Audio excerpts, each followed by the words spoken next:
Colombia, al hombre que la hizo grande.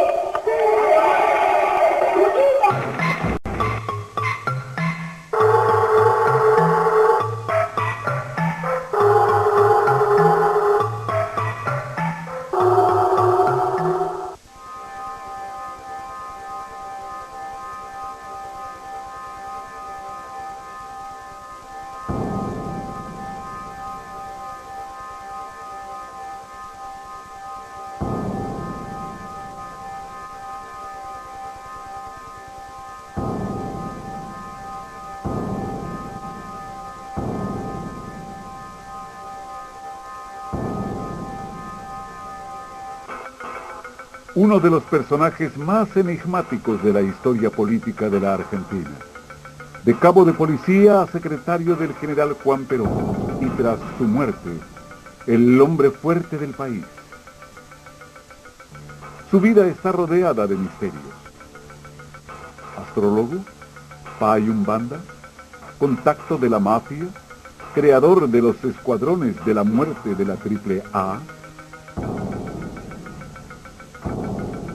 ¿Cuál es la verdadera historia de José López Rega el Bruto?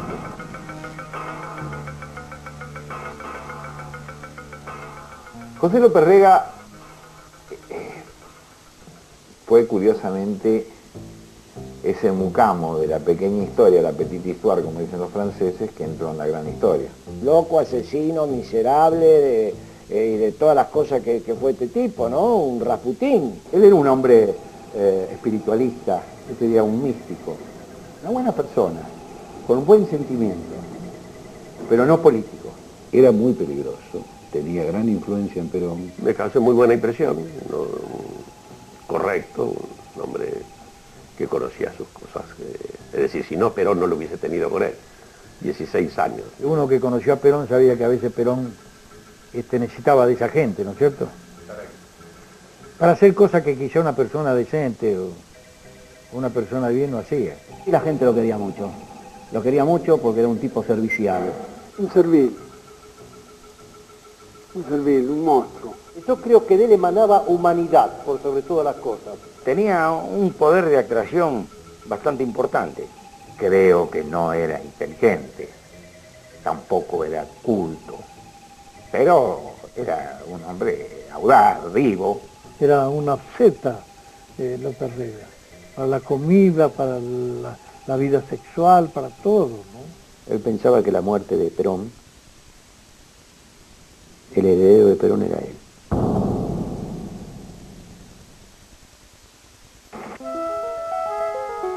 Nació en Buenos Aires un 17 de octubre de 1916.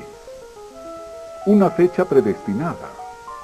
En otro 17 de octubre, pero de 1945, el general Perón fue encumbrado por el pueblo argentino como su líder. En esta humilde casa del barrio de Villa Urquiza vivió casi 40 años. En esta escuela hizo sus primeras letras. Fue un buen alumno, pero su conducta era regular. Aún no era López Rega. Momentito, José López, Rega por parte de la madre, pero López por parte del padre. Nosotros le decíamos comúnmente Lópezito. López Rega, para jugar al fútbol, hablando de fútbol, era un tronco. En su juventud llegó a jugar en la tercera división del club River Plate. Descubrió una temprana vocación por el canto en el club de su barrio, el Tábano. Tábano lindo de su grandeza y su progreso quiere seguir hasta que un día Yo no me acuerdo bien de eso. hasta de engrandecer. Era muy buena persona y tenía linda voz también para cantar lírico. El lugar donde él pisaba cosechaba amistades. Eso lo comprobé yo y lo digo con mis 67 años. Más bien era medio esquivo. No intentaba conversar mucho. Y las cosas que él tenía eran reservadas. La vocación de él era el canto. Claro. Cantor lírico, pero tenía una voz que dio una letra. Yo lo conocí cuando él tendría más o menos, él tendría 16 años, porque después la hermana, la mamá, vivió con el almacenero de la esquina. Claro. Y después de ahí se hizo de la policía y ya casi ni venía, ni lo veíamos. Después con el tiempo llegó a ser más que Perón, que Evita y que todo. En 1943, José López ingresa a la Policía Federal como agente. Los primeros años patrulló cerca de su casa, pero luego lo trasladaron a la custodia de un sitio clave, la residencia presidencial donde vivían Perón y Evita.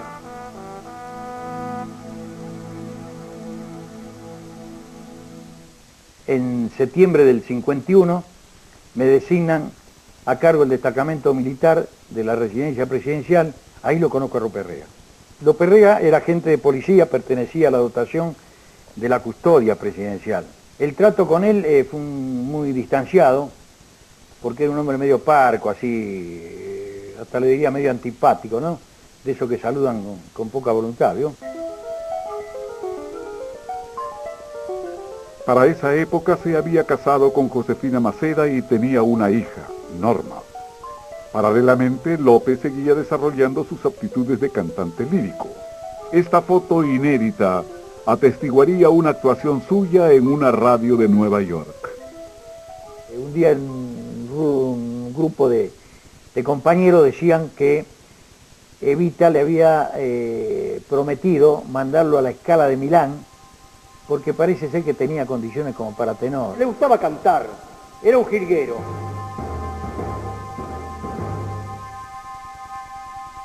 Una única foto muestra a López Rega montado junto al auto que transporta al presidente Perón. Su legajo policial certifica que fue sancionado por ello. Su deseo de acercarse al líder era más fuerte que su disciplina.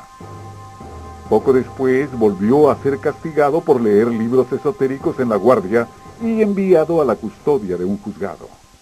Había un cabo que cuidaba el juzgado de instrucción, que controlaba el acceso de los presos que iban a la indagatoria del juez, y ese cabo era López Rega. Un cabo, como se diría vulgarmente, un cabo rastro, y que ya tenía propensión a los temas llamados vulgarmente esotéricos, porque hacía algunos comentarios al respecto, como que adivinaba la suerte. Tras algunos años abandonó el canto y dos grandes pasiones fueron creciendo en el joven López Rega: el estudio de las ciencias ocultas y una devoción visceral por sus adorados Perón y Evita, por los que estaba dispuesto a todo. En 1952, cuando Eva Perón estaba enferma, yo la visitaba como médico también. Después de verla, yo descendí y en un rellano de la escalera encontré un hombre sentado de civil y custodio, evidentemente. Se levantó en ese entonces, 1952, me dijo: vea, doctor, yo estoy muy afectado por la enfermedad de la señora Eva. Quiero que de mi persona hagan lo que quieran. Le necesita sangre para las transfusiones. Yo le dije, no, ese era López Rega. A mediados de la década del 50, López Rega había tomado las riendas de su destino. ¿Cómo influyó en sus planes la caída de Perón y su posterior exilio? ¿Cómo se inició López Rega en el culto afro-brasileño Umbanda? ¿Lo usó para influir sobre Isabel, la tercera mujer de Perón, y así acercarse al líder?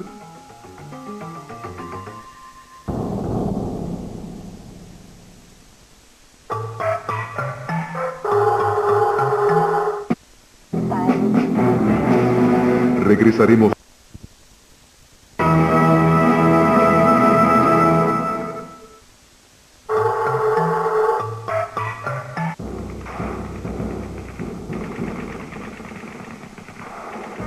1955 un golpe militar derrocó al gobierno del general Perón, que marchó a un largo exilio. Primero por varios países americanos y luego en España.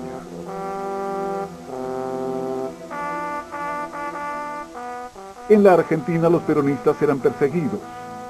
López de Rega se vuelca a su pasión por las ciencias ocultas. Él lo único que decía que era astrólogo no sabía nada.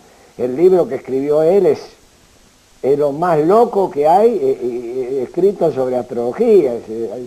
Es una cosa... Le puso el nombre de astrología esotérica porque, claro, como teóricamente no respondía a ninguna de las escuelas, ni a la alemana, ni a la inglesa, ni a la americana, ni nada, entonces inventó la esotérica, que decir que era la astrología que era de él, nada más. Edita varios libros sobre el tema. El más conocido es Astrología Esotérica con ilustraciones de su hija Norma, donde López de Rega da su particular versión de los astros, asignando colores, plantas y notas musicales a cada signo. En ese tiempo viaja a Brasil y toma contacto con el culto afro-brasileño Quimbanda.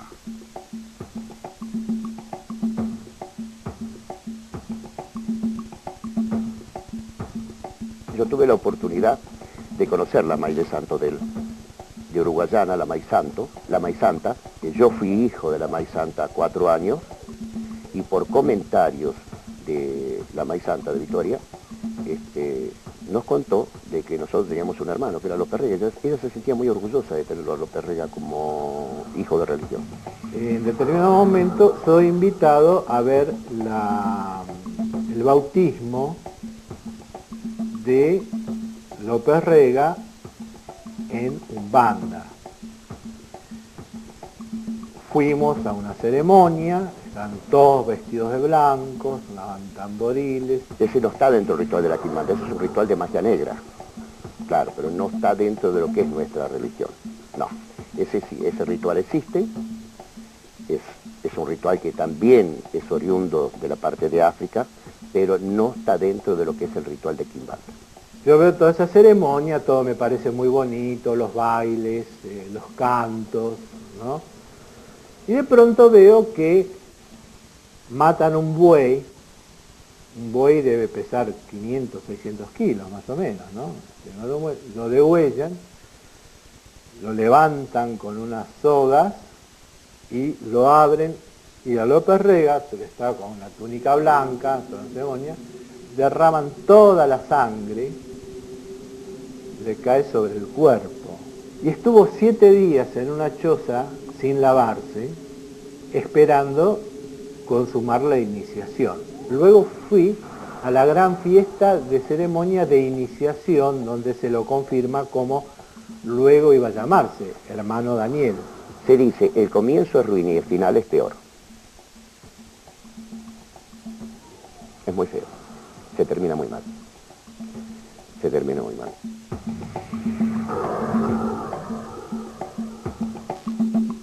Y López Rega sale vestido de negro, con un sombrero gardeliano y una cruz invertida, llevando la cruz en forma invertida, como quien lleva la cruz invertida.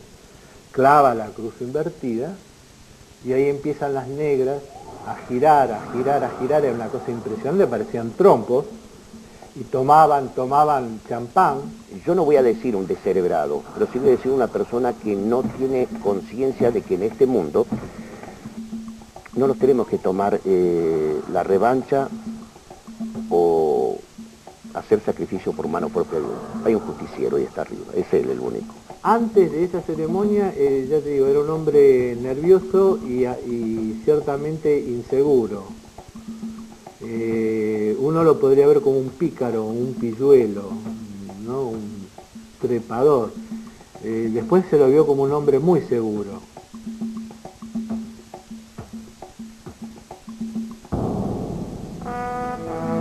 Mientras tanto, el general Perón en su exilio americano conoció a María Estela Martínez, cuyo nombre artístico era Isabel, una joven argentina que integraba un grupo de baile en gira y que pronto se transformaría en su secretaria privada. El general, cuando entonces se traslada, porque lo echan del Hotel Washington, que era de los norteamericanos, se traslada a los departamentos Lincoln, en la ciudad de Panamá, es cuando aparece Isabel, un día llorando, diciendo que en el cabaret la querían hacer copas, como si ella fuera una copera o una prostituta. El general se tragó la píldora. Isabel fue educada por una familia espiritista, porque los padres la dejaron, se quedaron con sus hijos y se la dieron al matrimonio espiritista, y ella quedó ahí muy resentida. Isabel era una bruja barata, yo me acuerdo que muchas veces nos tiraba yuyos, y a veces la cocinera nos decía, no vayan a comer esto porque no se imaginan, la pobre Olimpia con su tonada gallega decía, lo que ha hecho esta mujer. A Isabel Perón la conocí el día que llegó el general, el 8 de agosto de 1956. Entra a Venezuela como secretaria privada de él. López de Rega, de vuelta en la Argentina, volvió a tomar contacto con el peronismo proscripto a través de una logia secreta, ANAEL. Originariamente fundada por Perón en el poder, el entonces presidente brasileño Getúlio Vargas e Ibáñez del Campo, presidente de Chile. 20 años después, con otros protagonistas, la logia volvió a reunirse. Y ANAEL además era una sigla. Asociaciones Nacionales Argentinas, Africanas, Americanas, Asiáticas, en liberación. El proceso de liberación se lo planeaba de la siguiente forma. Relacionaba a una L inclinada, que trazando una línea de Lima, Buenos Aires, San Pablo, formaban los tres cimientos de una nueva civilización. ¿Por qué Lima? Por el socialismo incaico. ¿Por qué Buenos Aires? Por la vibración justicialista. ¿Y por qué San Pablo? Por el cristianismo revolucionario de Jesús. En 1962, López de Rega renunció a la policía y se asoció con los dueños de una imprenta. En una oportunidad, cae por mi oficina, un muy amigo mío, Juan Carlos Galardi, donde me dice, che, ¿cómo andan las cosas? Y digo, mira, estamos un poco parados porque tengo esto así y no lo podemos editar. Había sido una orden del general. Y me dice, mira, yo tengo un amigo que tiene una imprenta. Me dice, mira, quiere hablar un señor López Rega, dice, con vos. Bueno, muy bien. Desen pasar unas oficinas al interior, lo conocí.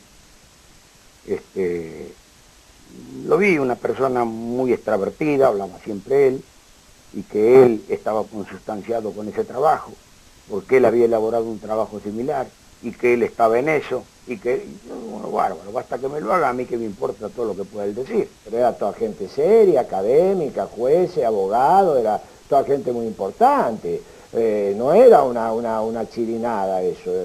Lo que pasa es que no dura nada eso, porque este atorrante, cuando llega allá, hace la suya, y corta todos los lazos y qué sé yo, y quedó ahí. Este señor vio que ese podía ser un peldaño para llegar a Perón, y lo utilizó muy bien. Lo utilizó muy bien, tal es así que él trepó y nosotros quedamos todos desplazados. Él vio el trampolín que fue ANAEL y se apoderó de ellos.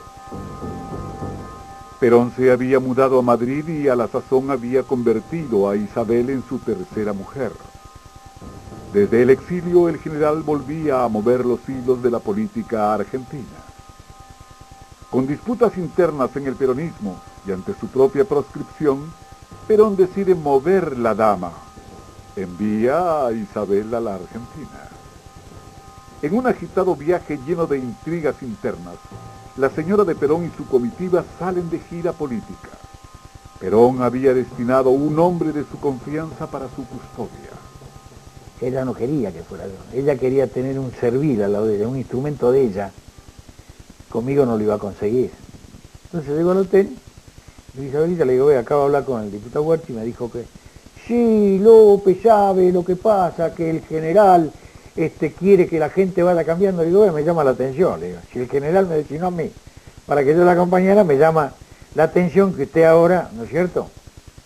No, pero váyase tranquilo, López, vaya a descansar, porque yo cuando llego a Buenos Aires lo voy a llamar porque yo a usted lo necesito. Porque usted es uno de los pilares de la vuelta de Perón y que se yo, me empaquetó bien empaquetada. Bueno. Esa era la oportunidad que López Rega estaba esperando. Con el aval de Anael y su dominio de lo esotérico, tema que apasionaba a Isabel, el hermano Daniel se las ingenió para ser presentado a la señora de Perón. Se lo presentan a Isabel para que fuera custodio de ella, lo cual es demasiado sugestivo. Isabel lo conoce acá cuando estaba en la calle Rodríguez Peña, que lo ponen de custodio. Quien lo conocía era Alberto, también que lo apoya de cierta manera. Se lo llevan porque podía llevar arma, entonces ella quería tener la custodia, va a Mendoza y cuando regresa para España se lo lleva a López. Nosotros ignorábamos de que estaba ese cabito por ahí, qué sé yo. La señora después pedía que se le pusiera un secretario para poder manejarse acá en el ámbito nacional. Y se iba a designar a un suboficial mayor, Rafael Munarriz, y la señora no quiso. Pidió que fuera Daniel su secretario. Nosotros nos miramos porque no sabemos quién era Daniel, lo conocíamos por José López Rega. Y bueno, dijo, no, soy yo. Bueno, y a partir de ahí quedó él de secretario de la señora. Y después hicieron la dupla. ¿Qué compromiso tenían entre ellos? No sé. No era un problema amoroso para nada, ¿me entiendes? Era un problema de influencia, una influencia nefasta sobre una mujer débil y este señor sin escrúpulos de ninguna naturaleza. La convencía fácilmente de los beneficios que él traía con sus poderes mágicos. López tocaba el cielo con las manos. Se iba como custodio y secretario de Isabel a Madrid. Estaría al lado del general Perón, aquello por lo que había luchado desde su origen. López Rega llegó a un lugar que no creo que pudieron haber llegado mucha gente, de acuerdo a lo que era él, a dónde ha llegado. Yo considero, y no por hablar de política, que uno de los mejores estadistas del mundo, como Perón, para tener un tipo al lado, alguna virtud grande debe tener un individuo, porque Perón pienso que pudo haber hecho muchas cosas bien o mal, pero de tonto no tenía nada. Digamos así entre paréntesis, que abandonó la familia para seguir a un líder. Y eso no lo hace cualquiera. López resignó su propia personalidad y su existencia, su vida, en función de estar permanentemente con Perón, porque estaba a las 24 horas del día. Aquí vale decir que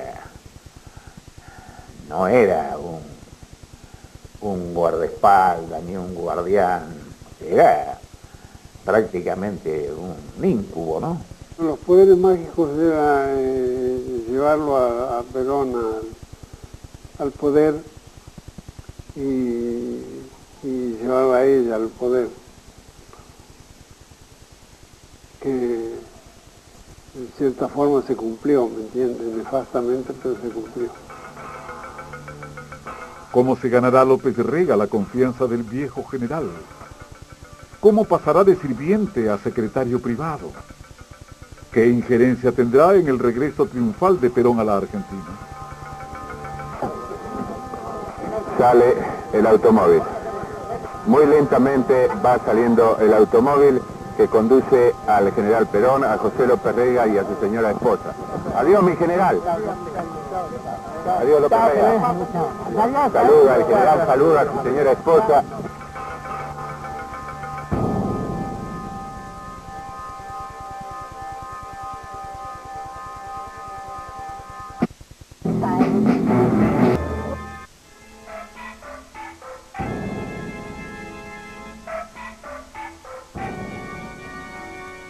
En 1966, José López Rega llega a España de la mano de Isabel, que vivía con Juan Perón en su casa de Puerta de Hierro.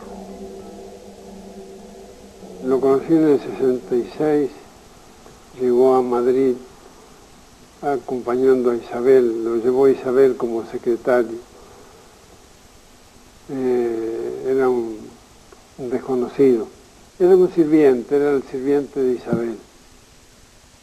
Y a la vez servía cosas a Perón.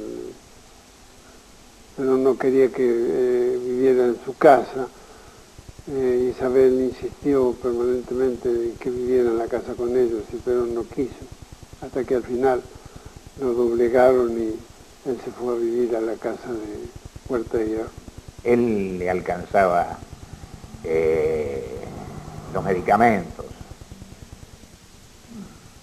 guardaba con exactitud los horarios de la ingestión de medicinas. Tenía el ascendiente de el que conoce aspectos íntimos en la vida de alguien, ¿no? Evidentemente, Perón era un tipo que a veces lo trataba mal, pero cuando él lograba fastidiarlo en mucho. Sí, no, sí, era como un enfermero. Perón también a veces tenía problemas urinarios. Seguramente tenía algún pañal. Equivale a decir que eso exige una intimidad muy particular. Un hombre con esas características termina ganándose, aunque sea el afecto. López Rega se hizo imprescindible para la delicada salud de Perón. Más tarde elaboraría una extraña teoría al respecto. Que los efectos negativos que le llegaban al general Perón, él abría los brazos, entonces los absorbía él y lo salvaba al general. Y eso no lo dicen ni los macumbistas de Ubanda, semejante bolazo. López Rega era mesiánico, como todo personaje que se mueve en estas cuestiones esotéricas. Es decir, él creía que Perón era una suerte de reencarnación de Ramsés I o de alguno de los otros faraones egipcios, y que él era el vehículo que los astros habían elegido para cargarlo de energía al faraón, ¿no es cierto?, en su proceso de resurrección y de reencarnación. Esto suena absolutamente loco, pero no es loco, es así. Él tenía una gran influencia sobre Isabel, gran influencia, y lógicamente Perón no quería discusiones, no quería líos en su casa, y lo dejó hacer. Lo dejó hacer de forma tal que llegó a tener la fuerza que tuvo. En el término técnico parapsicológico, López Rega logró lo que se llama la subyugación psíquica de Isabel, que es peor que tener a una mujer dominada por el sexo o por la droga. En ese momento aparece en Madrid Licho Gelli, jefe de la logia pseudomasónica Propaganda II, de fuertes vinculaciones con la mafia italiana y oscuros negocios en el Vaticano. Yo pertenecí a una organización que dirigía Licho Gelli. Licho era un tipo que entraba al Buckingham Palace, entraba al Quai d'Orsay, al Palacio del Elíseo, entraba a la Casa Blanca, entraba, se veía con el primer ministro italiano y con el presidente, como por su casa. Y con Gelli sobre todo tenía relación Perón. Gelli había sido muy solícito con Perón desde Italia. Sobre todo en el último año que Perón estuvo en Madrid, y Gelli fue muy solícito, le acercó a mucha gente. López Rega ofició como delegado de Perón en las negociaciones con Gelli. Más adelante utilizaría esa relación para su provecho. Y López llega a un acuerdo a espaldas de Perón. Esto es fundamental, porque lo que quería López Rega que que Perón volviese al gobierno y fue capaz de prometer cualquier cosa. Y Gelli quería el manejo del comercio exterior argentino. Dinero, lo que buscaba era dinero. Mientras tanto, en la Argentina había graves problemas sociales. El general Perón seguía proscripto y se transformaba en bandera de un pueblo en lucha. Los militares en el poder, apremiados, decidieron acercarse al líder exiliado.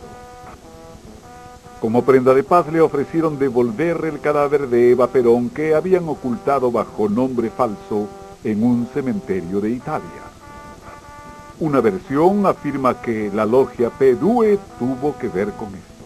Porque Licho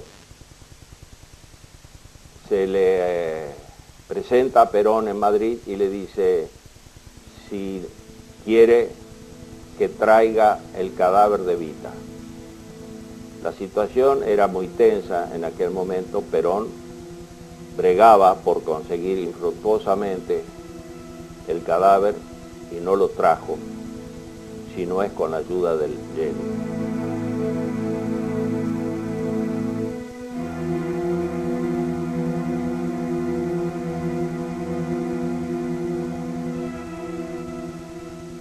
Con el cadáver de su adorada Evita en la casa, los delirios místicos de López Rega llegaron al límite y arrastró a la espiritista Isabel en su locura.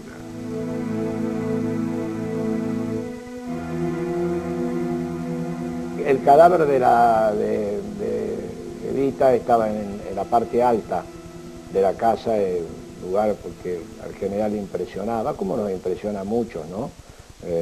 Es obvio eso y es lógico. No, eso era un tema de neto corte espiritista. Monstruoso. Le hacía a Isabel tocarla y acostarla sobre el cadáver de Eva para que recibiera los flujos del poder de Eva. Él le vende a Isabel que el karma de Eva no estaba en paz porque no había sido vicepresidenta. Entonces, para cumplir el ciclo, esto ya es la locura del espiritismo, ¿no? Bueno, tenía que Isabel cumplir el ciclo. Ese es el cuento sobre el cual López Rega se la come psicológicamente a Isabel. Sin embargo, su yerno y colaborador hoy desmiente esta versión. ¿Qué sentido? Yo pregunto, ¿qué sentido tiene? Decir, bueno, vamos a hacer un ritual. ¿Cuál es el sentido? ¿Es para que los demás lo sepan y digan, ¿no ves que estos son todos unos locos? Lo que hacían Isabel y López Rega, y aún el propio general, pacientemente, con mucho amor, ir limpiando, arreglando, recomponiendo, embelleciendo la belleza que siempre tuvo y sigue teniendo, aún de muerta, porque vive Eva Perón. Estoy tan empapada de la doctrina justicialista y de todo lo que quiso hacer Eva Perón por el país, que me he consustanciado tanto con su figura, que para mí es algo maravilloso el poder, modestamente, realizar en su nombre todo lo que ella, desgraciadamente, no pudo hacer en el país. Así que usted no ambiciona de ser una segunda Eva. No, en absoluto. Con Isabel bajo total influencia y controlando la intimidad y la salud del general, López Rega empieza a hacer política y, entre otros, intentó un pacto con uno de los hombres más cercanos a Perón. Yo no tengo nada que hacer pacto con ustedes, ni con usted, ni con Isabel. Yo soy amigo del general Perón, le he servido mientras he podido, y cuando él no me necesite, me lo dirá o lo dejará ver. Así que hágame el favor, déjese con sus dichos y sus propuestas para otra oportunidad y para otra gente que no sea yo. Dijo, se va a arrepentir. Le digo, bueno, mire, entonces mándese mudar, y lo eché de mi oficina. Él lo había convencido a Perón de que los agregados militares que había en Madrid querían matarlo y que estaban creando toda una patraña para asesinarlo. Lo querían matar a Perón. Se corrió la voz de que estaban preparando para matarlo en Madrid. Y López Rega también lo supo, ¿no? Y entonces, durante un mes, durmió en el colchón, en el suelo, en la puerta del dormitorio de Perón con su revólver. Hubo un incidente, Isabel, y me increpó, estaba hablando yo solo con el general, como siempre lo hacía, y me increpó de que yo iba a ser el responsable de la muerte del general en manos de estos dos militares que estaban ahí. Y dije yo, mire Isabel, le digo, no diga tonterías, le digo, el general se ve con el coronel porque tiene interés él en hablar con él. Pero no se preocupe, le digo, yo no vendré más a su casa. Y así se solucionan los problemas. En general, le digo, cuando usted me necesite sabe dónde estoy.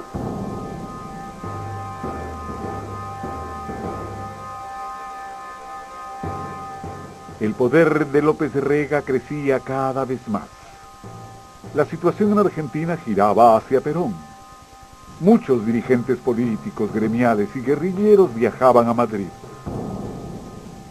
Se acercaba y trataba de influir en todo, manejaba a la gente que llegaba desde Buenos Aires. Él quería ser el heredero de Perón. Esa corbata el color de esa corbata no es adecuado para el día de hoy, por ejemplo, porque tenía una cosa de astrología y tenía que ver con los colores. No sé si ustedes conocieron el libro de él. Bueno, todo eso tenía que ver, bueno, un loco. Y comenzó a hacer comentarios políticos. Y yo me los tomaba en broma porque eran generalmente muy tontos los comentarios que hacía, eran muy elementales sobre todo, ¿no? Yo realmente no pensé que pudiera ir ganando posiciones como luego sucedió. Me pareció una gente muy elemental, un cabo de la policía. Fuimos conversando y él nos relata entre varias otras cosas. Dice, bueno, ¿ustedes saben la anécdota del guitarrista malo de Gardel? No. Pero Gardel tenía dos guitarristas, dice, uno bueno y otro malo. Cuando fue el viaje a la gira por Colombia, se llevó al guitarrista bueno, dejó al otro en la Argentina para reducir los costos del viaje. Y bueno, en Medellín murió el guitarrista bueno de Gardel y quedó el guitarrista malo de Gardel. ¿Qué pasó con el guitarrista malo de Gardel? Y después se ganó la vida en la Argentina haciendo de eso, de guitarrista de Gardel, dice. Bueno, acá pasa lo mismo, el general no tiene hijos, no hay un heredero que lo pueda suceder, lo va a suceder la señora, dice, y la señora va a gobernar conmigo, dice, y yo voy a ser el que va a determinar la orientación política. Yo vengo a ser el guitarrista malo de Gardel en esta historia, pero voy a ser el guitarrista de Gardel. Por eso se presentaba como secretario privado, ¿no? La palabra secretario tiene esa etimología, secreto, digamos. Manejaba aspectos del lado oscuro, del lado en sombras de Perón. En la Argentina la presión popular puso en retirada a los militares que decidieron llamar a elecciones. Levantaron la proscripción y Perón ahora podía volver a su país después de 18 años de exilio. López Rega sería pieza fundamental de ese histórico retorno y también del gobierno peronista futuro. Su gran momento estaba llegando.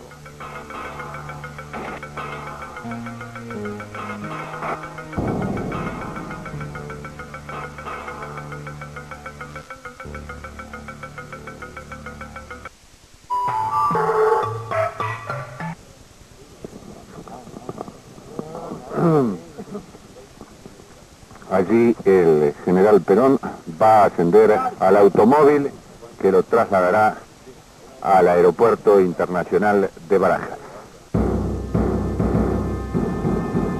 Perón retorna a la Argentina después de 18 años de exilio. En el vuelo charter en el que volvió, estaban representados todos los sectores del peronismo que pronto se enfrentarían por la hegemonía del movimiento.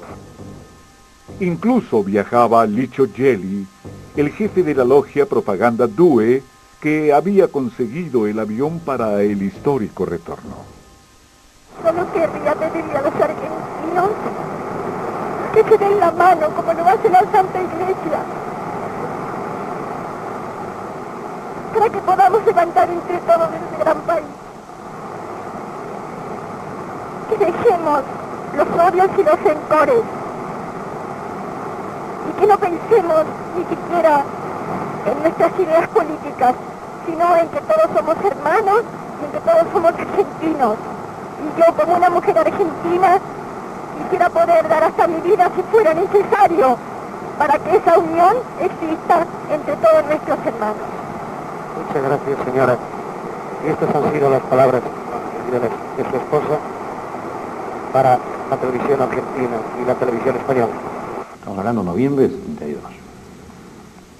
Porque el hotel estaba rodeado de policías y de militares armados, le dio un ataque de locura y quería convencer al general que decía: Lópezito, cállese la boca, usted quédese ahí.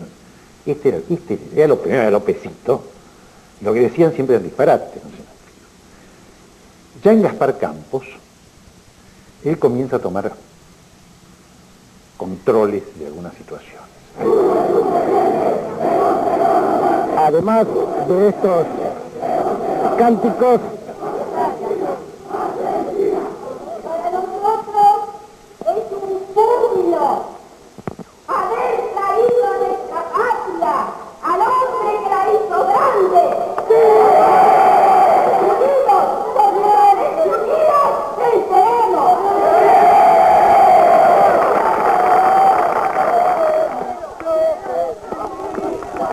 El pueblo peronista estaba feliz. Día y noche velaba en la puerta de la casa donde paraba el general Perón, Isabel y López Rega.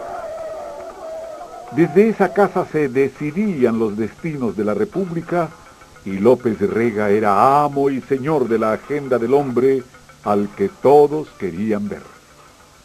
Era además el hombre que manejaba el picaporte de un estadista importante, quiero decir, y además ya en franca decadencia física. Esto me parece que da un instrumento de poder fuerte. En gran medida López resuelve quién entra y quién no a ver a Perón, y esto da poder político. Los militares en el poder habían llamado a elecciones democráticas, pero por una trampa legal Perón no pudo ser candidato y designó en su lugar a su delegado Héctor Cámpora, que gana las elecciones con el eslogan Cámpora al gobierno, Perón al poder. Pero López Rega e Isabel no querían a Cámpora.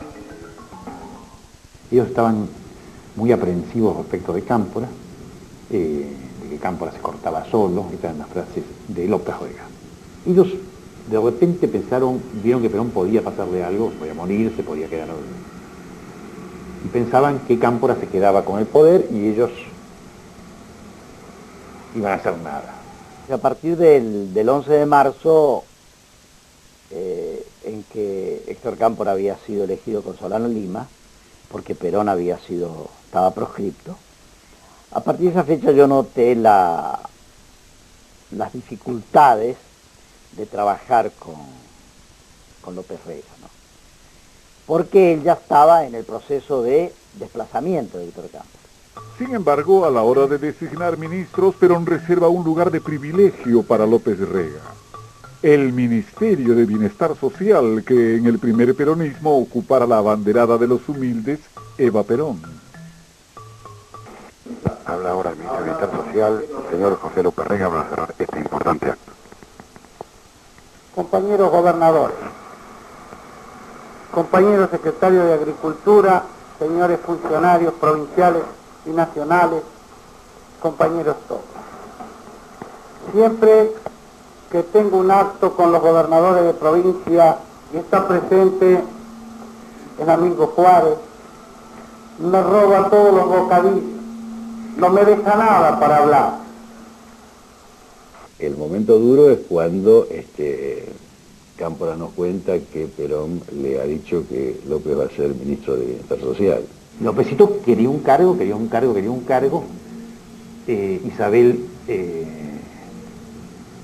primero que nada piensa que Isabel sea la ministra de Bienestar Social. Isabel es la que dice que no tiene que ser ella, no tiene que ser López. Estar en el gabinete con López era más que compartir la experiencia que puede tener un ministro hoy de participar de un proyecto común, estar preparado para cualquier trampa, maniobra artera, que era lo que caracterizaba al personaje. Es decir, él es un personaje mediocre, pero en todo caso experto palaciego. López Rega había llegado a la cima. Sin embargo, en el camino de cabo de policía a ministro, se había ganado no pocos enemigos. A quien todos ya llamaban el brujo, le esperaba más poder, y a muchos de sus enemigos, la muerte o el exilio. Hasta tanto Héctor Cámpora no renunció, él temía de que Perón se muriese antes. Él quería ser presidente de la República, después se sabía que si Perón se moría, el próximo presidente iba a ser él. A Perón lo abandonaron, Perón se murió. ¿Sabe por qué se murió Perón? Porque cometió la boludez de venir acá. Al día siguiente lo supe yo cuando sufrí el primer atentado que hizo la AAA, porque después del atentado ellos lo reivindicaron bajo la sigla Alianza Anticomunista Argentina. Que ordenó asesinarme a mí. Nosotros calculamos que más o menos tuvimos desde el inicio de la AAA prácticamente entre nosotros, otro conjunto de fuerzas, digamos, de signos semejantes, con sus contradicciones, pero con signos semejantes, y prácticamente unas 2000 bajas, ¿no?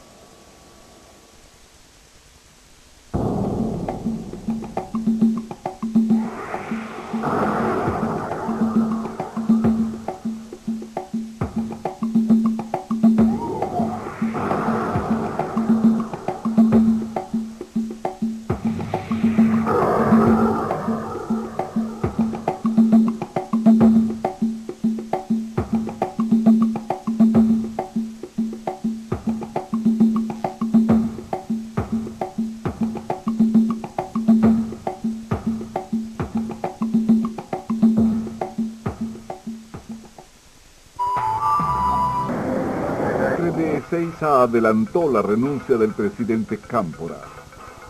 El plan de todos era que Perón volviese a ser presidente, pero provisionalmente asumió el presidente de la Cámara de Diputados, Raúl Astiri, el entonces yerno de López Rega, que continuaba siendo ministro de Bienestar Social.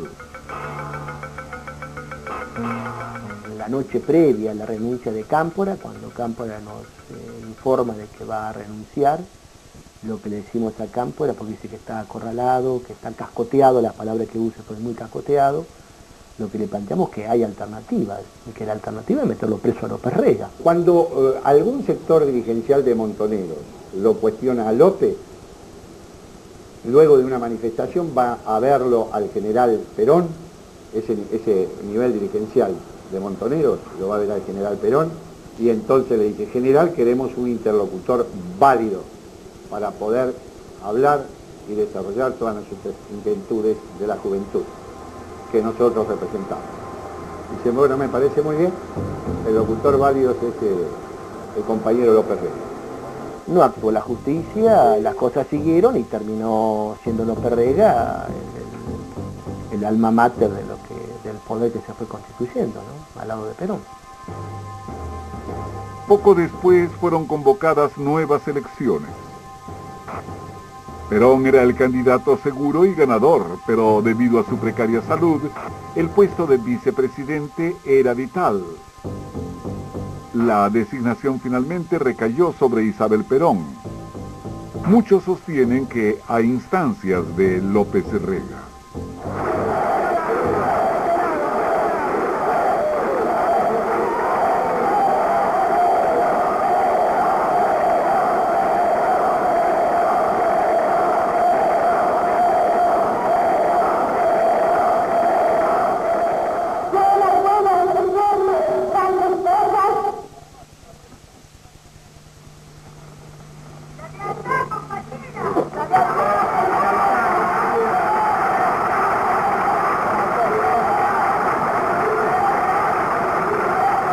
La fórmula Perón-Perón es la culminación de las aspiraciones de Isabel y López Rega desde que estaban en Madrid. Él quería el poder. Sabía que Perón no iba a vivir mucho. Yo creo que ahí no hubo influencia definida de López Rega. En definitiva, no había candidato a vicepresidencia. Tampoco se podía poner un sindicalista porque desnivelaba las cosas para otro lado. Entonces ponía a Isabel, como me dijo el general con todas las letras, es como no poner a nadie, dijo. Entonces corrigió. No, mejor digamos es como ponerme a mí mismo. Creo que la fórmula Perón-Perón se hizo por una presión entre López Rega y Isabelita. Mi opinión, sin conocer los detalles. Porque los únicos que sabían, a mi entender, la enfermedad que tenía Perón y el tiempo de vida que tenía Perón, eran ellos dos. Al declinar el día, la pasión volitiva de su ánimo, de su intelectualidad disminuía.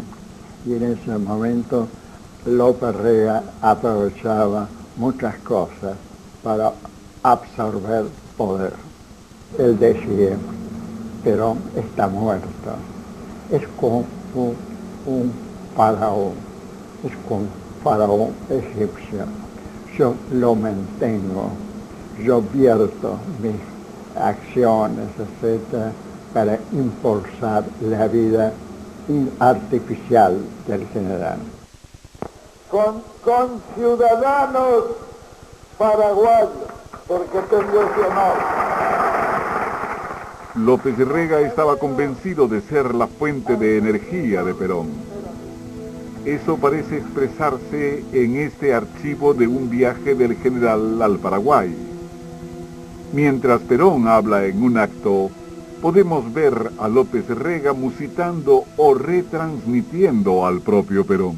La nobleza de sus sentimientos y el profundo patriotismo de todos los paraguayos. Por eso,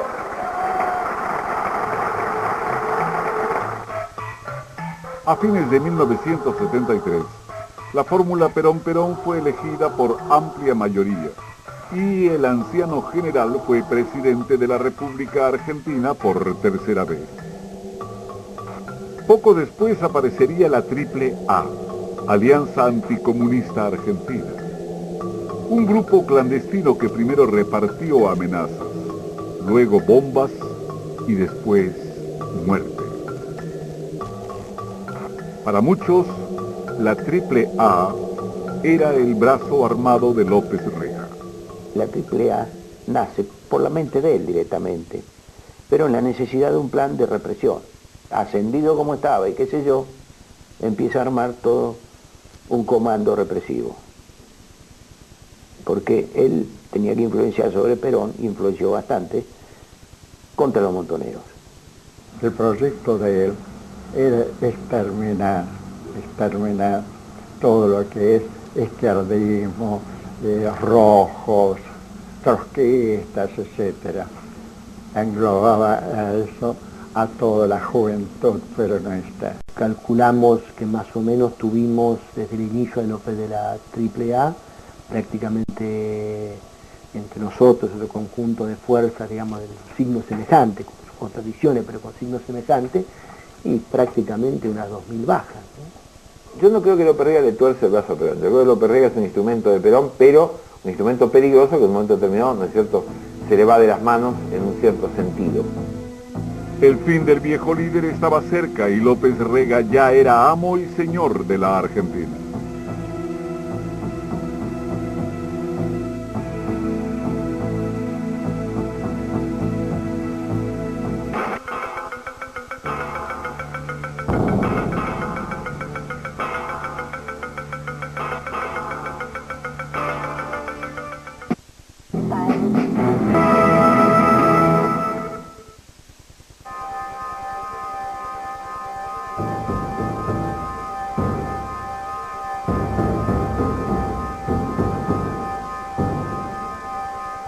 Yo recibí un sobre, acababa de llegar de mi provincia, del Chubut, tenía una oficina acá en el centro de Buenos Aires, en los barrios de Tribunales, y recibí un sobre, lo abrí y adentro del sobre estaba en letras grandes AAA.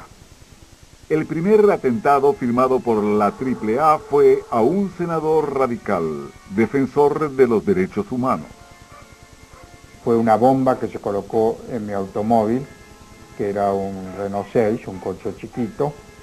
Puse el coche en marcha y explotó la bomba.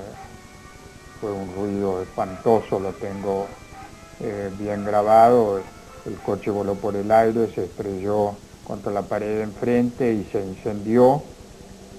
Y yo alcancé a salir del auto, dar unos cuantos pasos y después caí ya desvanecido porque, bueno, me había afectado mis dos piernas, fundamentalmente los pies. Después del atentado ellos lo reivindicaron bajo la sigla Alianza Anticomunista Argentina. Muchos ya intuían que detrás de la naciente AAA estaba el señor ministro. ¿Cuál era la pertenencia de la AAA? ¿Dónde se anidaba la AAA? Y que estaba ligado a López Rega, no hay ninguna duda. Ese escuadrón de la muerte, como ocurría en Brasil, simultáneamente, que duró tantos años, como en Uruguay, como en Chile, como en El Salvador, Guatemala, Paraguay, Colombia, Bolivia, etcétera, etcétera, etcétera, demuestran que es toda una acción coordinada. Ahora se habla del operativo Cóndor, es una acción que obviamente, como ustedes podrán comprender, la naturaleza y las características de López Rega lo inhabilitan total y absolutamente para estar en la conducción, aunque sea segmentaria, de todo este aparato. López Rega llevaba además una intensa actividad al frente del ministerio y seguía cultivando sus contactos internacionales. En el verano de 1974 viajó en visita oficial a Libia, donde firmó acuerdos más que beneficiosos para el líder libio Muammar el-Gaddafi. En esos acuerdos tuvo participación un viejo conocido de López Rega, Licio Gelli, jefe de la logia Propaganda 2, de estrechos contactos con la mafia y el Vaticano. Él quería jugar su papel de ballet parking de las necesidades que tenía Licio Gelli de apoderarse del poder en la Argentina. Y Gelli quería el manejo del comercio exterior argentino. Licio Gelli llegó a ser condecorado por el propio Perón. Él es el que hace que, siendo Perón presidente cuando vuelve, creo que Viñes era el canciller y estaba ya presente, lo hace condecorar al jefe de la mafia italiana, Licio Gelli, con la orden de General San Martín. Aparte de ser condecorado, he nombrado representante de los intereses económicos, con inmunidad diplomática como diplomático, en Piazza de Esquilino, frente a Santa María Mayor, donde está la Embajada Argentina en Roma. La PDUE financió, apoyó, alentó a todos los grupos de la derecha, desde las sombras, desde su poder. Estableció contacto a través de López Rega y Giancarlo Valori, que era un hombre de López Rega, de Gelli, con Giancarlo Valori, estableció relación con Perón en Europa. Para mí, la triple DUE, la PDUE no tiene nada que ver con la AAA. No, la AAA es un invento, al parecer, escúchame bien, porque a mí no me consta, al parecer es un invento de gente extremista, nacionalista, que pudo haber sido López Rega, o pudo no haber sido López Rega para liquidar a gente comunista, supuestamente. Pienso que si todos le hacemos caso a Jesucristo y buscamos vivir así una actitud de servicio, de entrega a los demás, y bueno, el año que viene va a ser un año estupendo para nosotros. Sin embargo, la siguiente muerte atribuida a la AAA fue la de un sacerdote, Carlos Mujica, un cura católico tercermundista que trabajaba en los barrios humildes de Buenos Aires. Tenía amigos en la juventud peronista y había tenido enfrentamientos con López Rega. López Rega era secretario privado de Perón y abrió una interrogante como diciendo que hay una responsabilidad de Perón en el asesinato de Mujica, aunque sea indirecta por permitir a estos señores, porque estos señores estaban en la casa, estaban en Olivos. Digo, Mirón estaba en Olivos. El asesino de Mujica que le dispara personalmente con la ametralladora, el hombre de la barba, que después va a España, ¿no es cierto? Y es jefe de la custodia del político Fraga Iribarne en el Partido Popular de España. El tipo, el asesino de Carlos Mujica estaba en Olivos.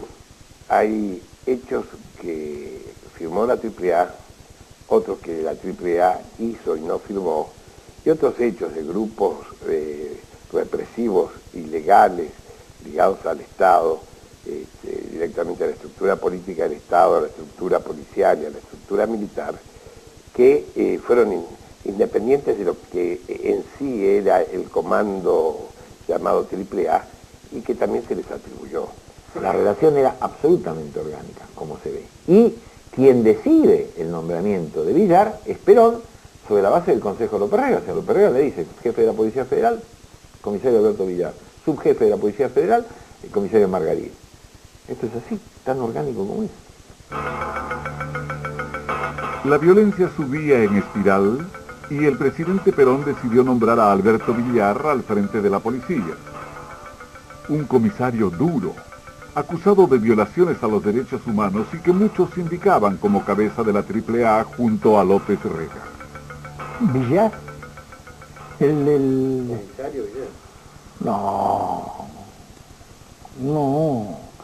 Que él haya mandado liquidar a alguno, bueno, eso sí, pero con la AAA no. No, la AAA venía de otro lado. El cuerpo de Perón ha sido recuperado para el pueblo por los montoneros y la juventud peronista. Después, la AAA se atribuiría el asesinato del diputado Rodolfo Ortega Peña, abogado de derechos humanos ligado al peronismo de izquierda.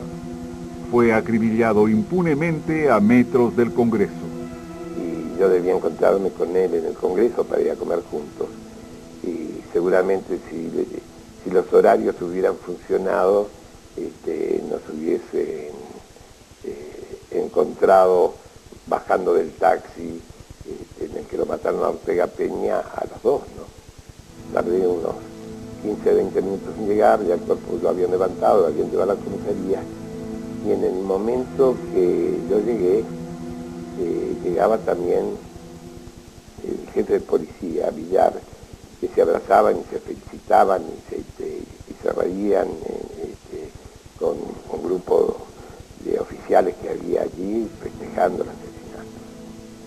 El entierro fue reprimido oficialmente, digamos, por la policía, con el comisario Villar a la cabeza. Los asesinatos empezaron a ser moneda corriente y el poder de López Rega se institucionalizó. Además de ministro, fue nombrado comisario general de la policía, saltando 12 rangos en un paso. De cabo ascendió a la máxima graduación posible en la federal, la policía que comandaba Villar. Mientras tanto, desde hacía meses, la salud del general Perón había empeorado y mantenía en vilo al país. López Rega discutía con sus médicos. Ha interferido en el tratamiento de Perón de una manera enorme. Dudaba de las indicaciones de reposo, por ejemplo, con respecto al infarto cardíaco. Decía, si está el jefe en la cama, se le van a secar las piernas. No comprendo sus doctores, sus indicaciones. Se oponía a la medicación. Era un hombre que interfería mucho. Incluso cuando queríamos instalar en la residencia una unidad médica de emergencia, él se opuso tenazmente. López Rega lo asesinó a Perón. ¿Cómo? Por omisión no le daba los remedios, le cambiaba los remedios, eso me lo dijo Cosio, que fue el hombre que más lo quiso a Perón. Contra las indicaciones médicas, Perón viajó en visita oficial al Paraguay y allí soportó una lluvia que resintió gravemente su salud. Estábamos en una reunión de gabinete en la residencia de Olivos, en la planta baja. Perón estaba enfermo con un infarto, trastornos cardíacos, hipertensión arterial, etc. En el piso de arriba, en el dormitorio, custodiado por una enfermera impresionantemente eficaz y buena, Zulema Díaz. En ese momento yo estaba en la reunión de gabinete y escucho a Zulema: doctor Sellana, sube de inmediato. Subí las escalones, a 2, 3 escalones, y me encontré con Perón agonizando. Me dijo: doctor, esto se acabó, mi pueblo. En ese momento, entre los brazos de Zulema y mío, el general expiró.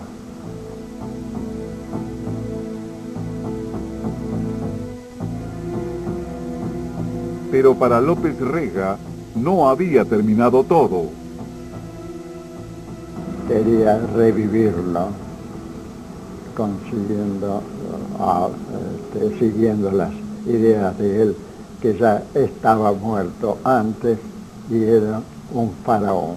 Los toma de las tobillos y los sacude al general ya muerto y le decía palabras incomprensibles a veces: general, vuelve, etc., sacudiendo los tobillos, invocando los poderes extranaturales.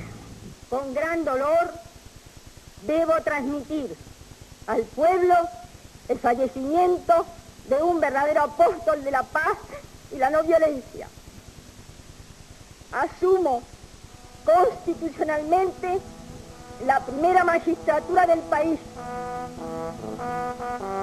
Con Perón muerto e Isabel presidente, el poder de López Rega fue total. Caos y muerte asolaban la Argentina y el brujo era el hombre más poderoso del país.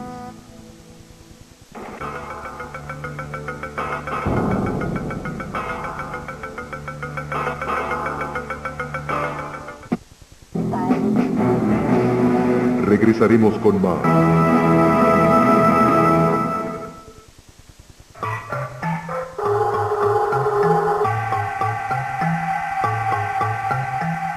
Lo que sí me consta era el poder que tenía López Rega, que era el que manejaba el gobierno una vez muerto Perón a partir del 1 de julio, eso sí me consta. Y que él tenía capacidad para hacer 10 AAA, eso también me consta. El enfrentamiento entre la izquierda peronista representada por los montoneros y la AAA había llegado a un punto de no retorno. Fue entonces que los montoneros decidieron matar a López Rega.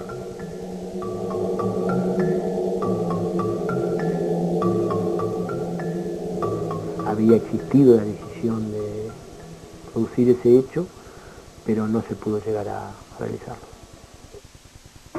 El atentado fue planeado meticulosamente. Un buzo de la organización guerrillera entró por los desagües que dan al Río de la Plata. Nadó por las tuberías hasta debajo de la quinta presidencial donde López Rega vivía y colocó una bomba con detonador a distancia bajo la calle lateral. 3 veces lo intentaron, pero siempre el mismo detalle abortó la explosión. Había una decisión tomada en el sentido de que ninguna acción sobre López Rega podía poner en peligro la vida de la presidenta de la Nación. Recibe el almirante Macera las carpetas correspondientes. cual quiero aprovechar, agradecer al señor almirante Macera y a toda la fuerza de la Armada Nacional por la estrecha colaboración que tenemos en todos los actos del Ministerio. Cuando en acciones cívico-militares se trata, colaboramos mutuamente. En esos días López Rega estrechó su relación con el almirante Emilio Macera, quien más adelante tomaría una siniestra trascendencia. Toda la simpatía y todo el agradecimiento que tiene el Ministerio de Bienestar Social. La relación que él era comandante en jefe de la Armada y en el carácter de tal solía asistir a actos oficiales del gobierno y ahí se encontraban con todos, Macera saludaba tanto a López Rega como a Isabel, como al presidente, como al ministro. No se olviden que ya Emilio Macera estaba, y que tenía en común con López Rega la pertenencia a la PDUE, ¿no? De López Rega, que pertenecía a la PDUE, nadie vio que se anotó o no se anotó, posiblemente, podría ser también. Yo he preguntado que me dieran el número de miembro de la PDUE, pero no un número cierto, es decir, reflejado de una ficha. Y es para nosotros un motivo de orgullo de contar con la colaboración de hombres de tan valiosa experiencia como es el almirante Macera y los señores de la Armada. Mi felicitaciones. Gracias a usted. Quiero agradecer en nombre de la Armada. Tanto el almirante Macera como López Rega aparecieron en fichas de la logia Propaganda 2, en la investigación que muchos años después realizaría la justicia italiana, cuando Licio Gelli fue detenido y acusado de mafioso. La conexión local de la PDUE era primero López Rega y Macera, pero el jefe acá era de la plaza, el negro de la plaza, que era a la sazón embajador en el Uruguay. Y había varios embajadores argentinos claves, que así lo consideró Gelli. El espiral de violencia avanzaba.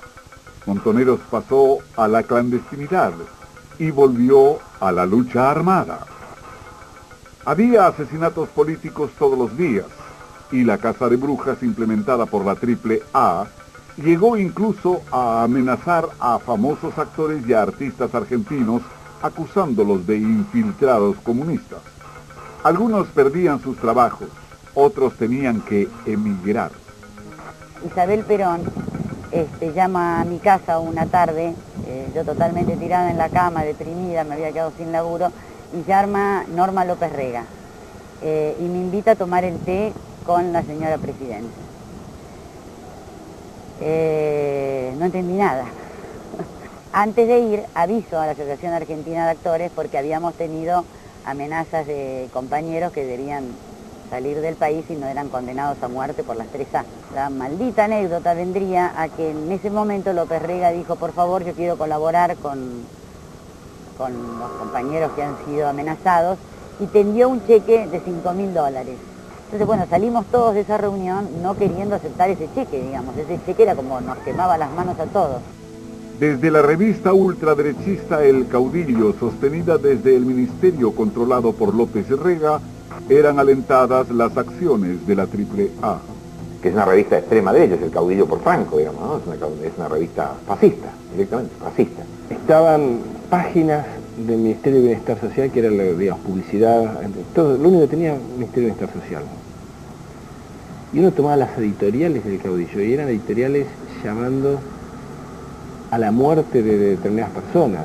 Yo estaba condenado a muerte por la AAA, y El Caudillo al mismo tiempo hablaba del cretino de Bonazo, o sea, hacía una nota de cretino de Bonazo, o sea que, digo, o hacían una nota terrible sobre el cura Carlitos Mujica, y después casualmente, digamos, lo acribinan y lo asesinan, ¿no es cierto?, a Carlos Mujica. Es decir, el caudillo iba marcando los blancos.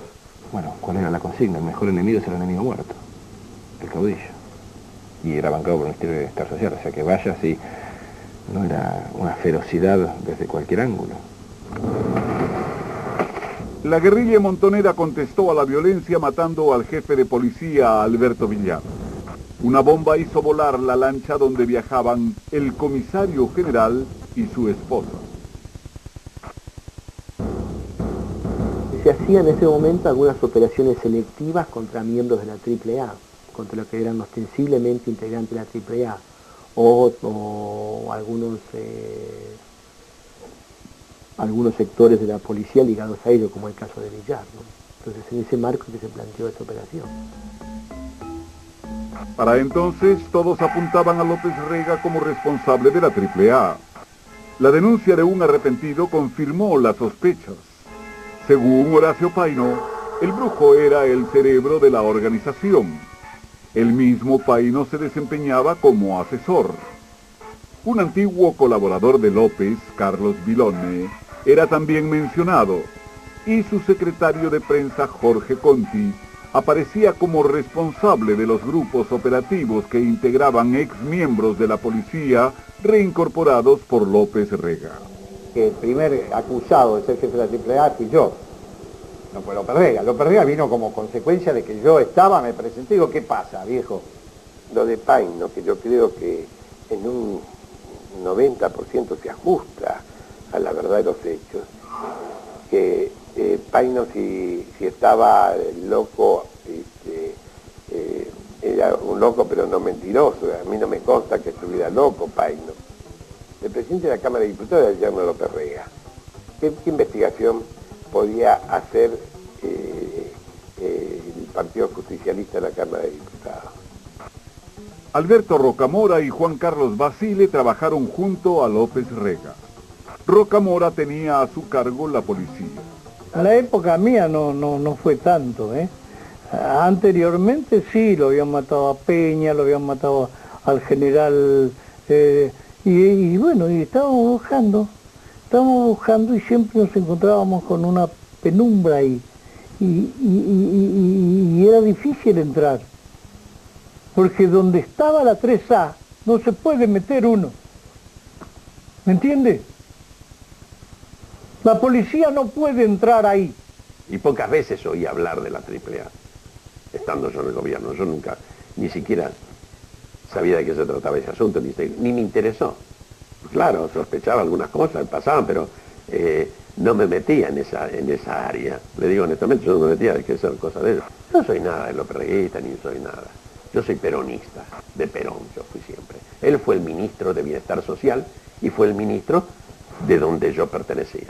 Todos querían subir al Arca de Noé, querían salvarse del naufragio. Entonces, todo empieza, sí, ahí está el culpable. El culpable no es nada más ni nada menos que un chivo expiatorio. Es el pato de la boca. Isabel Perón era un títere de López Rega. La situación económica se volvió crítica y el caos era total. López Rega colocó a su amigo Celestino Rodrigo al frente del Ministerio de Economía, un hombre también ligado a las logias masónicas. El plan que Rodrigo implementó fue fuertemente resistido y el pueblo salió a la calle pidiendo la cabeza de López Rega.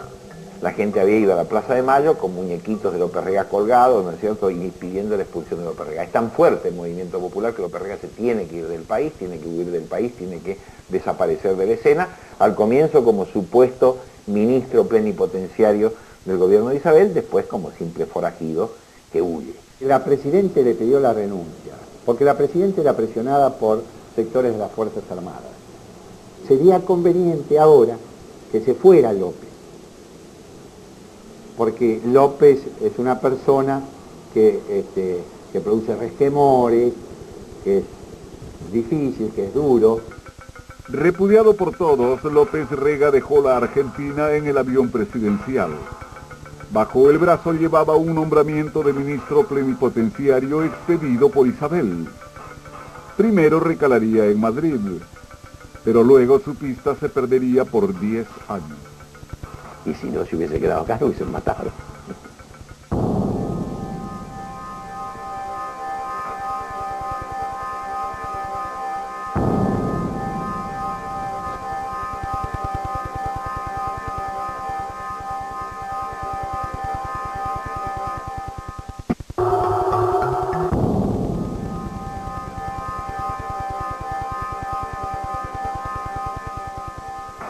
Pucha, si había poder atrás de la certeza. Un gran poder.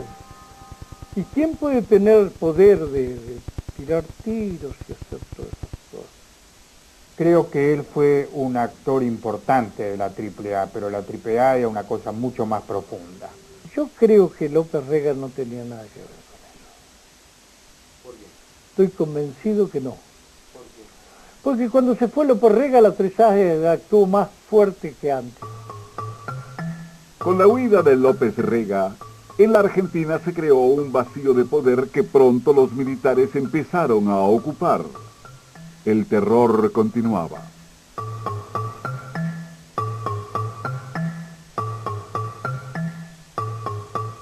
La tesis que yo sostengo con fundamentos es que detrás de esta organización terrorista estaban los servicios de informaciones. Ni convertirlo en un gran ideólogo de todos los males que ocurrieron en Argentina, ni el ejecutor, pero tampoco eximirlo por grotesco, ¿no?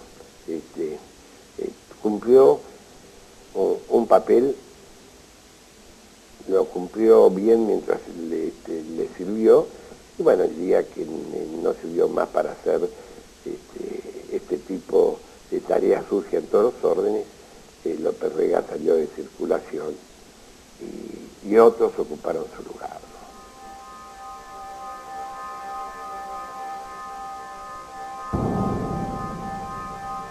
El 24 de marzo de 1976, los militares dieron un golpe de Estado.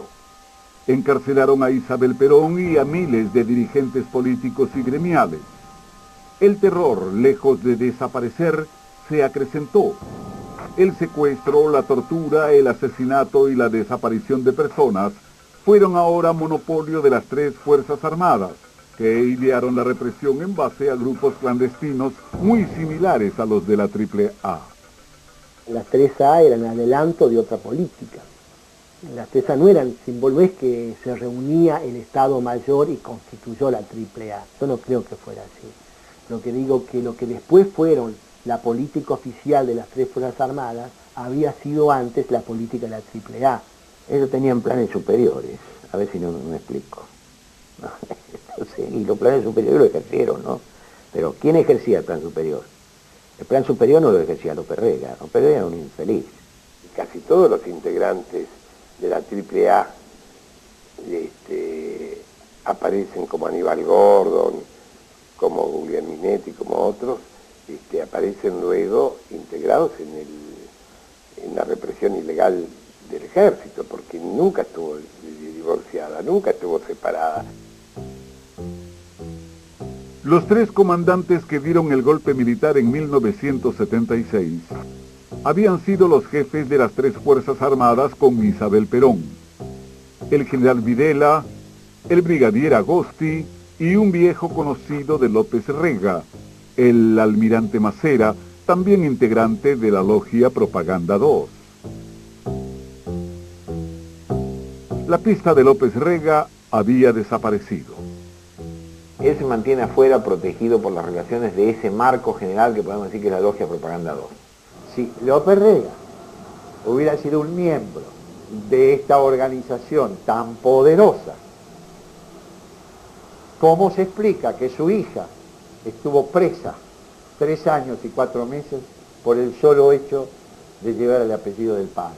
Y López Rega nunca fue ayudado para tener un pasaporte en regla. Así que yo creo que la amistad de López Rega, de Yeli con López Rega, se terminó cuando López Rega deja de tener poder y ya no le interesa a Yeli. Y a Yeli le interesa ahora Macera, que sí es el jefe de la Armada y que está en la logia. Los militares, que sí estaban muy vinculados a la PDUE, Macera, Viola, Videla, Betty, es decir, por solo mencionar algunos, eran los que tenían de rehén a la hija de López Rega. El almirante Macera comandó el campo de concentración más grande de la Argentina, la Escuela de Mecánica de la Armada, donde se calcula desaparecieron 4.000 personas. Sin embargo, ni Maceda ni ninguna de las otras fuerzas encontraron al brujo en sus casi 10 años de exilio secreto. ¿Dónde estaba López Rega? ¿Quién lo ayudaba? López estuvo en varios países, estuvo en Estados Unidos, estuvo en Inglaterra, estuvo en Israel, estuvo en Francia, estuvo en España. Yo conversé 4 veces con Licio Gelli. Él creía que yo era de la CIA. Esta es la realidad. Hasta que en la 4ª vez ya me había confesado dónde estaba López Rega, ¿no? Primero me dijo que estaba en los Alpes suizos, en un monasterio, en la cual se podía llegar por avión y no se podía aterrizar si no había el visto bueno del monasterio. López se va en primer lugar a Suiza porque en Suiza no existía la extradición, primero por razones políticas. Entonces él se radica allí porque allí había una cuenta bancaria que había abierto don José Bergelbas a pedido del propio general Perón. En ese pedido, en ese ruego, estaba que la cuenta se abriera a nombre de María Estela Martínez Cartas de Perón y de José López Rega, por pedido del propio Perón. López Rega tenía pedido de captura internacional, pero ni los servicios secretos de los militares argentinos ni los extranjeros lograban dar con él. Sin embargo, en 1979, el entonces presidente de los Estados Unidos, Jimmy Carter, le envió una carta de cortesía a López Rega. Hay quienes afirman que López Rega era agente de la CIA. López Rega no actuaba solo, no actuaba por voluntad propia, no era el genio del mal en el cual se corporizaban todos los errores y horrores de aquellos años. Yo creo que López Rega representaba otra cosa. López Rega representaba la política de los intereses extranjeros, concretamente de Estados Unidos. No parece tener mucha lógica que fuera un agente de la CIA. Porque si era un agente de la CIA, ¿qué es lo que hacía en esa materia? ¿Qué información especial daba? No le veo el interés a la CIA de tener un agente de esta característica. En ese tiempo, López Rega viajó varias veces a Estados Unidos. Para entonces, Jorge Conti, su ex colaborador, se casó con la hija de López Rega, Norma, que había enviudado y obtenido la libertad.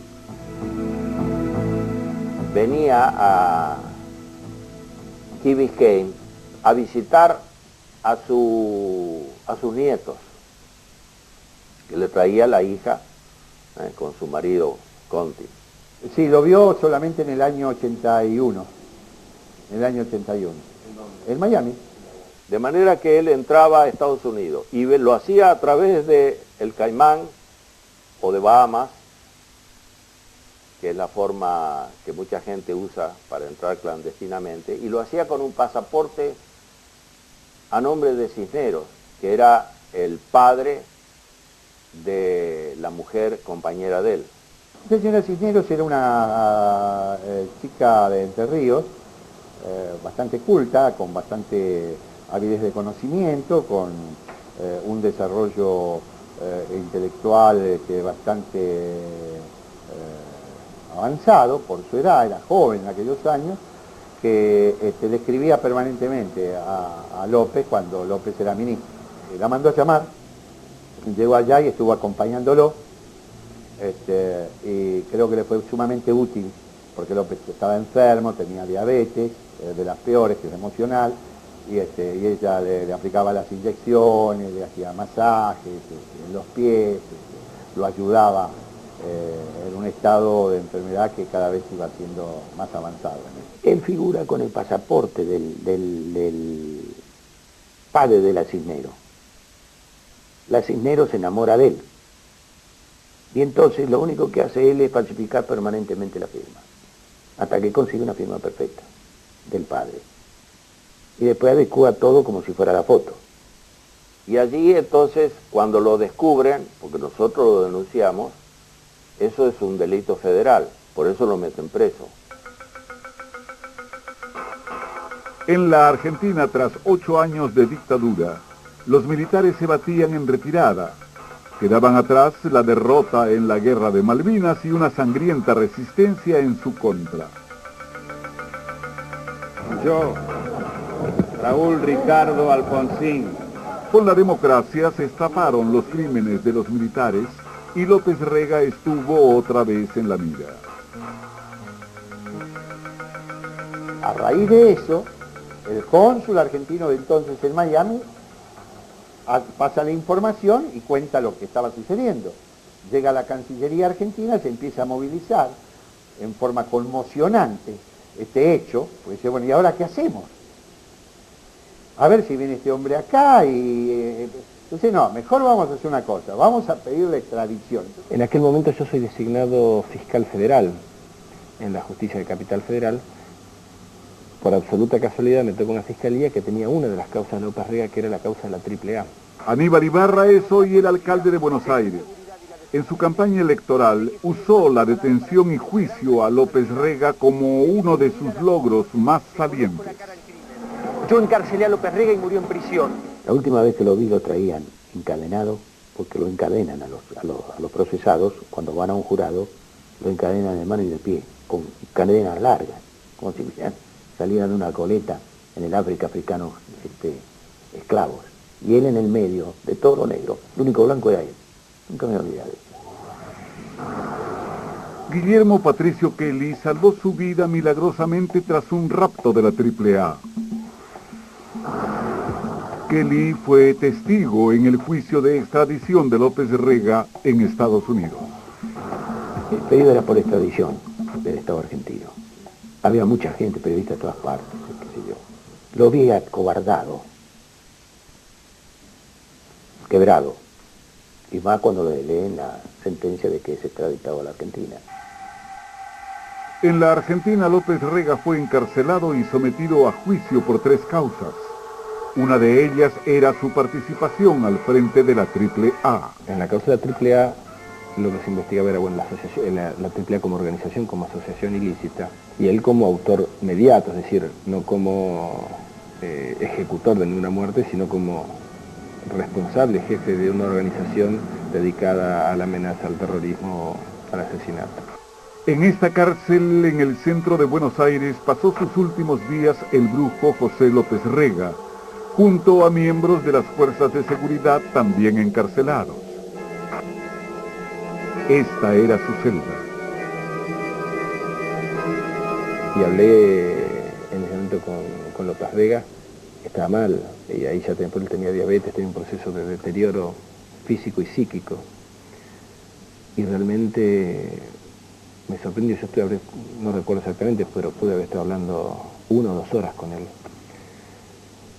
Y costaba que articulara en forma coherente un párrafo, es decir, desvariaba, le costaba hilvanar las oraciones y podía hablar de que cuando iba al colegio secundario pintaba como que hacía chistes y saltaba la política y estaba, me acuerdo, acostado como si fuera una especie de camilla o cama, sin ser una cama, con una camiseta blanca. José López Rega murió el 9 de junio de 1989, encarcelado y sin condena. Murió sin condena judicial, por lo tanto murió inocente. No me cabe la menor duda que si no se hubiese muerto, necesariamente debía haber sido condenado, a pesar de lo difícil que es en este país llegar a condenar a alguien por crímenes de este tipo, ¿no? Murió en la cárcel y jamás lo habían condenado a nada. En términos jurídicos murió inocente, porque la persona se presume inocente hasta tanto no haya un juez que diga lo contrario, y murió antes de que un juez dijera eso. Al entierro del otrora hombre fuerte de la Argentina fueron apenas un puñado de familiares y allegados. ¿Por qué fui? Vea, una cosa más cristiana que política. Lo que me le llamó la atención y un montón de personajes que estaban pegados a él, le sacaron ventajas y todo, ninguno estaba. ¿Cómo quién?